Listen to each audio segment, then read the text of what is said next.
most watched, most trusted weather source. Here's your certified, most accurate First Alert forecast.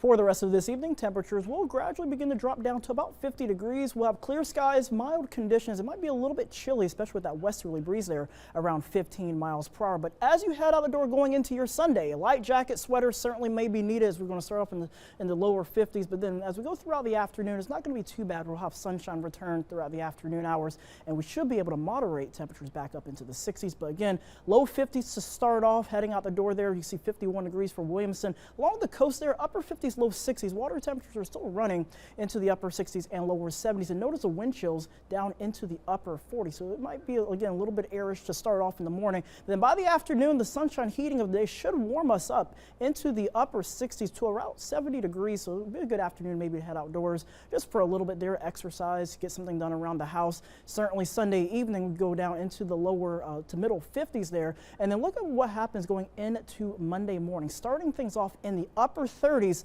to lower 40s. We'll have that secondary cold front that's going to come through, giving us a nice reinforcement of some colder air into the region. And then as we go into Monday afternoon, notice temperatures barely reach the upper 50s to about 60 degrees. However, over the next 6 to 10 days, we're going to be sitting around warmer than average conditions, mainly due to a ridge building up across much of the eastern part of the United States here. And you don't really see it right now. The cold air is basically continuing for now across most of eastern North Carolina. But notice you start seeing some ridging beginning to build back across the Four Corners region. It's going to be this high pressure that's going to slide eastward as we go into your Monday, certainly into your Tuesday, helping to moderate the air just enough to where we could actually see some mid to upper 70s, even some lower 80s possibly, certainly going into Friday there. Average highs this time of year is generally into the middle 70s, so we can definitely take some of this warmer air. And keep in mind, this is the air that doesn't have much humidity with it. So that 80 that you see there is going to feel more like the mid 70s compared to what we're used to seeing during the summer months.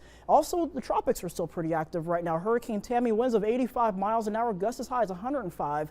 Pressure is now up to 992. It was at 988 earlier, and it's been encountering a lot of wind shear. But as it moves off to the north and west here, Tammy could very well intensify up to about 90 miles an hour. And then from there, National Hurricane Center's track has it kind of nudging a little bit back towards the north and west here. So looks like it's going to be encountering quite a bit of a struggle there with intensification and also the forward motion speed there. But as we take a look at your coastal 5-day forecast, 60s and 70s expected, overnight lows into the upper 40s and lower 50s. Further inland, we got 71 degrees going into your Sunday, but then once we get to your Monday and Tuesday, notice that sharp drop there. Monday going down to 64, 38. Monday night going into early Tuesday morning, and then we'll recover nicely up to the upper 70s and near 80 degrees. Honestly, when I look at this forecast, if I'm thinking about going outdoors and doing any plans, I think Thursday and Friday of next week will be fine. But, you know, speaking of the sunny weather and football weather, of course, you know, the Pirates didn't get it this time. Hopefully they'll get it next time. That's all right. Tough loss for them. But you know what? They're going to paint it purple. And I know you're I know you're heartbroken. And but you have that love for ECU. So why don't you tell them? Yeah, you got to get it together. You know, the grit is not there. You know, you got to really stay focused and locked in. Right. And, you know, I'm a cheer on for them, you know, of course, you know, Pirates at heart. I'm always a Pirate. That's right. Once a Pirate, always a Pirate. So, you know, hopefully they'll get it together next time. Go Pirates. Thanks, Russell.